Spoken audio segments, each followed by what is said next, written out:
ప్రపంచ కుబేరుడిలో ఒకరైన గౌతమ్ అదానీపై కేసు అంతర్జాతీయంగా చర్చనీయాంశంగా మారింది. అంతేకాదు ఏపీ రాజకీయాలను ఈ కేసు అభియోగాలు షేక్ చేస్తున్నాయి. అదానీ ఆఫర్ చేసిన లంచాన్ని తీసుకున్నట్లు ఏపీలోని కీలక వ్యక్తిపై ఆరోపణలు చేస్తుంది. ఫారెన్ అఫీషియల్ యాష్వన్ అని ప్రస్తావించి ఏపీ పేరు తీసుకురావడం హాట్ టాపిక్ గా మారింది. ఇంతకీ ఎవరా వ్యక్తి? FBI బయటపెట్టిన సంచలన నిజాలేంటి?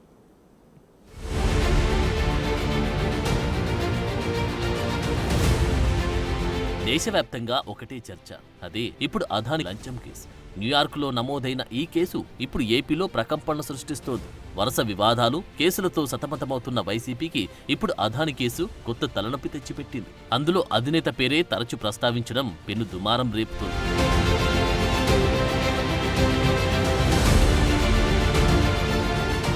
అదానీపై అమెరికాలో కేసు నమోదు కావడం ఒక సంచలనమైతే, అందులో ఫారిన్ అఫీషియల్ ఒకటి అని ప్రస్తావించడం, వారు కూడా ఏపీ రాజకీయ నేత అని పేర్కొనడంతో తీవ్ర చర్చకు దారితీసింది. ఇప్పుడు ఆ వ్యక్తి ఏపీ ప్రభుత్వంలో అత్యున్నత స్థానంలో ఉన్నారని అమెరికా FBI ప్రస్తావించింది. మే 2019 నుంచి జూన్ 2024 వరకు ఆ వ్యక్తి పదవిలో ఉన్నారని పేర్కొంది. 2021లో ఆగస్టు 7, సెప్టెంబర్ 12, నవంబర్ 20న ఆ వ్యక్తిని అదానీ స్వయంగా కలిసి 1750 కోట్ల రూపాయల లంచాన్ని అదానీ ఆఫర్ చేశారని FBI పేర్కొంది. దాంతో ఆ foreign official one AP politics లో హాట్ టాపిక్ గా మారారు. స్కామ్ మొత్తంలో ఏపీకి చెందిన ఆ ఫారిన్ అఫీషియల్ వన్ కీలకంగా మారారు. FBI ప్రస్తావించిన ఆ అత్యున్నత పదవిలో ఉన్న వ్యక్తి ఎవరు? అప్పటి ముఖ్యమంత్రి జగన్ గురించి ప్రస్తావించారా, లేక కీలక పదవుల్లో ఉన్న IAS అధికారుల గురించా అనే చర్చ జరుగుతోంది. అయితే 5 ఏళ్లు పదవిలో ఉన్నారని ప్రస్తావించడంతో రాజకీయ నేతగానే ప్రచారం జరుగుతోంది. 1750 కోట్ల రూపాయల లంచం తీసుకున్నది వైఎస్ జగనే అని షర్మిల ఆరోపిస్తున్నారు. ఇక ఈ ప్రకంపనలు ఏపీ అసెంబ్లీకి చేరాయి. దీని గురించి శాసనసభలో హీట్ డిస్కషన్ జరిగింది. అసత్యాలను జగన్ పదే పదే చెప్పి ప్రజలను మోసం చేశారని సీఎం చంద్రబాబు ఆరోపించారు. ఏపీ బ్రాండ్ను జగన్ దెబ్బతీశారని ఏకిపారేశారు. చరిత్రలో ఏ రాజకీయ నేత చేయనని తప్పులు జగన్ చేశారని దుయ్యబట్టారు. గత వైసీపీ హయాంలో వ్యవస్థలు, అధికార యంత్రాంగం పూర్తిగా నిర్వీర్యమైందని ఆరోపించారు.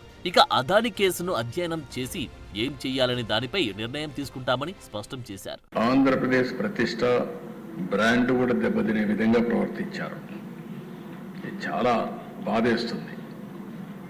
ఇంటేనే చాలా బాధాకరంగా మనం ఏ విధంగా చెప్పుకోగలుగుతాం అనే పరిస్థితి వస్తుంది.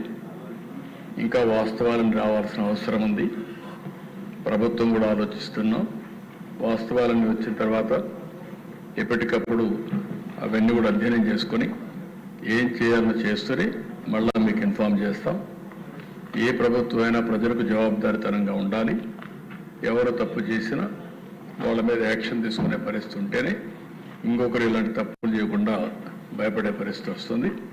ఏదేమైనా ఈరోజు నా దగ్గర ఏదైతే మీమారి కానీ అక్కడ వేసినటువంటి ఛార్జ్ షీట్ రిపోర్ట్ కానీ అన్నీ ఉన్నాయి. అది పబ్లిక్ డొమైన్లో ఉంది. దాని తర్వాత ఏమేమి ఉన్నాయో అన్నీ కూడా అధ్యయనం చేస్తాం. అధ్యయనం చేసి ఏం చేయాలనో మళ్ళీ మీ అందరి దగ్గరికి ఏం చేయాలో చేస్తూనే మీకు ఎప్పటికప్పుడు సమాచారం ఇస్తామని చెప్పి తెలియజేసుకుంటూ ఈరోజు రెగ్యులర్ బిజినెస్ పోదామని చెప్పి విజ్ఞప్తి చేస్తున్నాను. ఇది ఇలా ఉంటే అదానీతో విద్యుత్ ఒప్పందాలేవి నేరుగా కుదుర్చుకోలేదంటూ వైసీపీ ప్రకటన విడుదల చేసింది. అమెరికా ఫెడరల్ కోర్టు చేసిన వ్యాఖ్యలపై గత ఆరోపణలు మొత్తం ఊహాజనిత ఆరోపణలేనని, SECIతో ఒప్పందం కుదుర్చుకొని విద్యుత్ కొనుగోలు చేస్తే లంచాలిచ్చారని ఎలా ఆరోపిస్తారని వైసీపీ ప్రశ్నిస్తోంది. కానీ సాక్షాత్తు అగ్రరాజ్యంలోని ఇన్వెస్టిగేషన్ రిపోర్టే డైరెక్ట్ గా గత ప్రభుత్వ అఫీషియల్స్ అని ప్రస్తావిస్తే అంత తేలిగ్గా ఇలా వదిలేయడం అనేది అధికార పక్షం నుంచి వినిపిస్తోంది. మొత్తంగా అటు అదానీ, ఇటు వైసీపీ ఈ కేసు నుంచి ఎలా బయటపడుతుందన్నది హాట్ డిబేటే.